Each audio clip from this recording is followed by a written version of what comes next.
नमस्कार दोस्तों, स्वागत है आपका स्टडी फॉर पीसीएस में। लास्ट टाइम हमने यहाँ तक देख लिया था। हमारा लास्ट जो न्यूज़ थी वो ये थी कि हमारे जो फ्लैग बेयरर होंगे क्लोजिंग सेरेमनी में, वो मनु भाकर के साथ जो गोलकीपर है पीआर श्रीजेश, ये होंगे। हम बात करते हैं उड़ीसा में पहला अनाज एटीएम खोला गया है। 24 घंटे सुविधा रहेगी, ये याद रखें आप, है ना। ये यहाँ से प्रश्न आ सकता है। इसके बाद इनके बारे में आप पढ़ लीजिएगा थोड़ा सा। यहाँ से गांधी बूढ़ी बुजुर्ग महिला गांधी के लिए बंगला शब्द यानी मतांगनी हजरा, आज़ादी के उनका रौद्र रूप लोगों ने जो ये कहाँ से रही है, 29 सितंबर 1942 को 72 वर्ष की वीरांगना बंगाल से ताल्लुक़ रखती थी। ज़िले से निकाल कर बंगाल के तामलुक ज़िले में निकल रहे जुलूस में तिरंगा लहराती, अंग्रेजों ने इनके सिर पर गोली मार दी थी। ये पढ़ लीजिएगा थोड़ा सा, यहाँ से आए तो। हाँ, टीवी सोमनाथन बनाए गए नए कैबिनेट सचिव। ठीक है, इन्होंने राजीव गौबा का स्थान लिया है।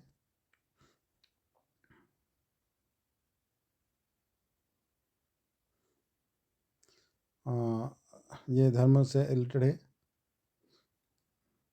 तो यहाँ पे पढ़ लीजिएगा इसको। ये आज की दावेदारी, ये तो देखिए, ये इनके बारे में पूछा जा सकता है। ये उपलब्धि है इनकी। गांव में 18 साल में एक भी माँ शिशु मृत्यु नहीं हुई है। ये देवास की बात है। करीब 13 किलोमीटर, देवास से करीब 13 किलोमीटर दूर 10 65 की आबादी वाले ग्राम नाइता बापचा की आशा कार्यकर्ता रानी मंडल ने शासन द्वारा दिए जा रहे 100% 53 प्रकार के काम पूरे किए हैं। साथ ही 2006 से अब तक 18 साल में गांव एक भी माँ शिशु मृत्यु नहीं होने, उनका चयन भोपाल से राष्ट्रपति सम्मान के लिए हुआ है। तो ये गांव का नाम याद रखें, देवास का जो एक गांव है, आशा कार्यकर्ता का नाम याद रखें रानी मंडल। ठीक है दोस्तों, ये नाम याद रखें। गांव का नाम क्या है? नाइता बापचा। ठीक है, देवास की है।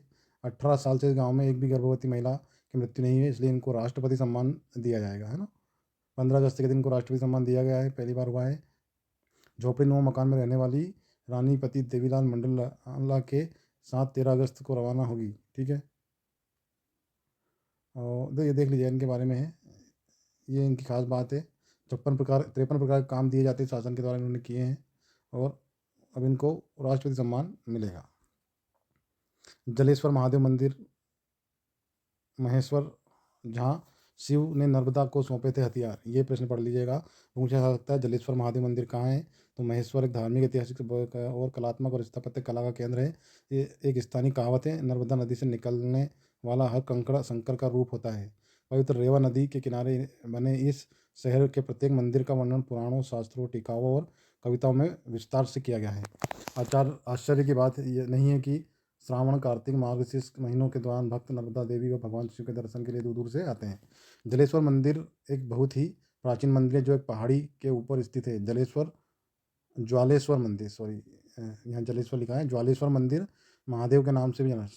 जलेश्वर जो मंदिर है, इसका दूसरा नाम ज्वालेश्वर महादेव मंदिर है। ये इस नाम से पूछा जा सकता है, तो इसको याद रखें, ज्वालेश्वर मंदिर। ठीक है, जलेश्वर मंदिर का दूसरा नाम है, महेश्वर में है। इस ज्वालेश्वर मंदिर के महादेव के नाम से भी जाना जाता है। इस मंदिर तक नर्मदा नदी के किनारे एक छोटे से रास्ते से जाया जा सकता है। पुराणों के अनुसार भगवान शिव ने एक ही बाण में त्रिपुरा से के किलेबंद शहर को नष्ट कर दिया था। तब उन्होंने इस स्थान पर नर्मदा देवी को अपने हथियार सौंपे थे। ठीक है, ये याद रखें।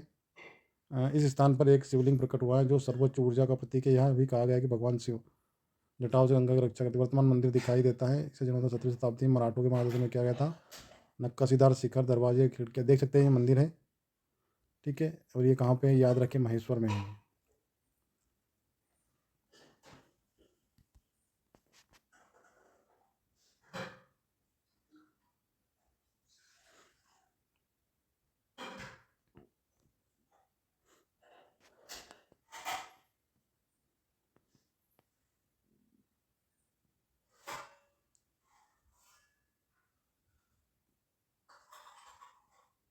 सिफान ओलंपिक इतिहास में लॉन्ग डिस्टेंस ट्रेवल वाली महिला बनी।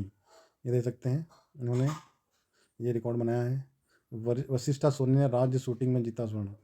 देखिए दोस्तों, एमपीपीएससी कभी कभी जो स्टेट लेवल की प्रतियोगिता होती है, वहाँ से प्रश्न पूछ लेता है। तो वशिष्ठा सोनी को याद रखें कि ये किस खेल से संबंधित है। ठीक है, सत्य साई वशिष्ठा सोनी ने राज्य शूटिंग से संबंधित है, में स्वर्ण सहित 3 पदक अपने नाम किया है। मऊ में खेली गई स्पर्धा के अंडर 19 50 मीटर पिस्टल वशिष्ठा ने स्वर्ण, 10 मीटर पिस्टल में रजत और यूथ में कांस्य पदक जीता है। तो याद रखें ना। राज्य शूटिंग में जीता है इन्होंने, तो इनका नाम पूछा सकता है कि वशिष्ठ सोनी किस खेल से संबंधित है। अब बात करते हैं वंदना की। यहाँ पे वंदना ने एशियन स्पर्धा में जीता रजत पदक। यहाँ पूछा सकता है वंदना किस खेल से संबंधित है। शहर की महिला बॉडी बिल्डर वंदना ठाकुर, तो वंदना ठाकुर बॉडी बिल्डर है। ठीक है, एशियन बॉडी बिल्डिंग स्पर्धा में रजत पदक जीता है इन्होंने। इंडोनेशिया में खेली जाने वाली स्पर्धा में 55 किलोग्राम में इन्होंने जीता है ये प्रदेश की पहली महिला खिलाड़ी है जिन्होंने इस स्पर्धा में पदक जीता। तो ये इसलिए महत्वपूर्ण हो जाता है क्योंकि ये मध्य प्रदेश की पहली महिला खिलाड़ी है जिन्होंने इस स्पर्धा में ये पदक जीता है। ठीक है, नाम याद रखिए वंदना ठाकुर। बॉडी बिल्डिंग में जीता है इन्होंने, इंडोनेशिया में हो रही थी, पहली महिला है, 55 किलोग्राम में जीता है। ठीक है, रजत जीता है ना, दूसरे स्थान पर ली है इन्होंने, सिल्वर पदक जीता है। तो याद रखिए। इसके साथ ही उन्होंने नवंबर में होने वाली विश्व बॉडी बिल्डिंग और फिजिक्स स्पोर्ट चैंपियन के लिए भी क्वालिफाई कर लिया है। नवंबर में जो होने वाली प्रतियोगिता थी उसके लिए भी क्वालिफाई उन्होंने कर लिया है। तो इनका नाम याद रखें, वंदना ठाकुर, बॉडी बिल्डिंग करती है। जी हाँ, यहाँ से प्रश्न पूछा सकता है देश में कुल 85 रामसर साइट्स। ठीक है, तो अभी 87 हो गई है, लेकिन उस समय जब ये न्यूज़ तब की बात है, तो जो 5वीं रामसर साइट बनी थी मध्य प्रदेश की, उसका नाम क्या है। पहली तो है हमारी भोज वेटलैंड, जो कि बड़ा तालाब भोपाल में है, इसको 2002 में बनाया गया था। याद रखें, इनकी डेट पूछी जा सकती है कि जो बड़ा तालाब है ना भोज वेटलैंड, इसको कब रामसर साइट बनाया गया था। 2002 में बनाया गया था, भोपाल। इसको याद रखें कैसे भी आप, इसका ईयर पूछा जा सकता है, भोपाल 2002। ठीक है, पहली रामसर साइट है ये।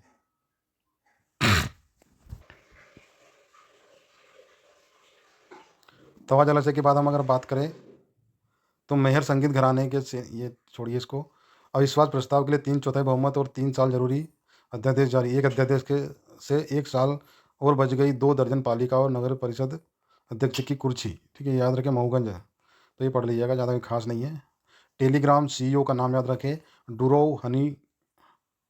ठीक है, ये हनी ट्रैप में फंसे थे, अब मिस्ट्री गर्ल लापता हो गई है, जिन्होंने इनके ऊपर जिन्होंने इनके ऊपर जो चार्जेस लगाए थे वो गायब हैं। तो यहाँ पे केवल एक चीज़ हमारे काम की है कि टेलीग्राम के सीईओ कौन है, तो डुरोव है ना, ये है मैसेजिंग ऐप टेलीग्राम के सीईओ पावेल डुरोव, इनका नाम याद रखें आप। ठीक है, गुनवी को भारतीय बास्केटबॉल टीम में चयन है। गुनवी का नाम याद रखें, गुनवी क्या खेलती है, गुनवी खेलती है बास्केटबॉल। ठीक है, भारतीय टीम में चयन हो गया, इंदौर की है। गुनवी अग्रवाल का चयन भारतीय महिला बास्केटबॉल टीम में किया गया है। कि भारतीय टीम के साथ हंगरी में आयोजित जूनियर विश्व कप में चुनौती पेश करी। अखिल भारतीय बास्केटबॉल संघ की महासचिव कुलविंदर सिंह गिल ने बताया कि गुनवी भारतीय 3x3 अंडर 18 महिला बास्केटबॉल टीम में चुनी गई है। भारतीय टीम में चयनित गुनवी प्रदेश की एकमात्र खिलाड़ी है। तो बास्केटबॉल का याद रखें, एकमात्र खिलाड़ी कौन है, गुनवी अग्रवाल है ना, मध्य प्रदेश की एकमात्र खिलाड़ी है, इसलिए इनके बारे में पूछा जा सकता है कि गुनवी क्या करती है। तो बास्केटबॉल, इसको किस कनेक्ट करें किसी तरीके से आप, ये बास्केटबॉल गुनवी है ना, तो बास्केटबॉल याद रखें। कहेंगे तुम्हारे, यह है एनसीईआरटी की किताब की थीम है राष्ट्र गौरव। तो पूछा जा सकता है कि एनसीईआरटी जो किताब है ये थीम क्या है, तो राष्ट्र गौरव। छठी की नई गणित शून्य भारत ने दिया, ये जी हाँ दोस्तों, इसको चेंज कर दिया गया है ना, 0 दिया मेरे भारत ने, तो ये छठी के गणित में इसको अपडेट कर दिया गया है, तो ये याद रखें आप। हाँ, अगली खबर है हमारी H5N1 बर्ड फ्लू का मामला भारत में कहाँ सामने आया है, तो ये प्रश्न बनता है। तो उड़ीसा में पिपली कस्बे में एवियन इन्फ्लुएंजा का मामला सामने आया है। एवियन इन्फ्लुएंजा मतलब H5N1 जो बर्ड फ्लू है, ये इसको कहा जाता है। ये क्या है, बर्ड फ्लू एक वायरल संक्रामक है जो पहले पक्षियों पाया जाता है, लेकिन इसका प्रसार मानव में भी होने की संभावना होती है। भारत में एवियन इन्फ्लुएंजा का पहला मानव मामला जून 2021 में हरियाणा में सामने आया था। पहला हरियाणा में आया था, हाल ही में ये उड़ीसा में पाया गया है ना। मून स्नाइपर क्या है, तो जापान ने मून लैंडर को स्लिम और मून स्नाइपर कहा है। जी हाँ, जापान का एक जो है चंद्रमा पे भेजा गया मिशन है जिनका नाम है मून स्पाइनर है ना, इसका पूरा नाम है smart lander for the investigation moon है ना। इसका फुल फॉर्म पूछा सकता है आपसे स्पाइनर का ना, तो स्मार्ट है ना, ये याद रखिएगा आप। Legal right to disconnect from work क्या है, ऑस्ट्रेलिया ने हाल ही में श्रम सुधार के तहत legal right to disconnect from work को अनुमति दी है। फ्रांस ने 2017 में यह अधिकार दिया था। हाल ही में ऑस्ट्रेलिया ने दिया, जिसमें कार्यालय समय के पश्चात कार्मिक अपने स्मार्टफ़ोन और डिजिटल उपकरणों की कनेक्टिविटी से डिस्कनेक्ट हो सकता है। कानून के तहत कार्यालय समय के बाद किसी भी कर्मचारी के संपर्क करने पर नियोक्ता को ये $63,000 तक का जुर्माना भरना पड़ सकता है। जी हाँ दोस्तों, ऐसा भारत में भी होना चाहिए। विश्व जल सप्ताह कब से कब मनाया गया? तो यह जल सप्ताह 25 से 29 अगस्त 2024 तक मनाया गया।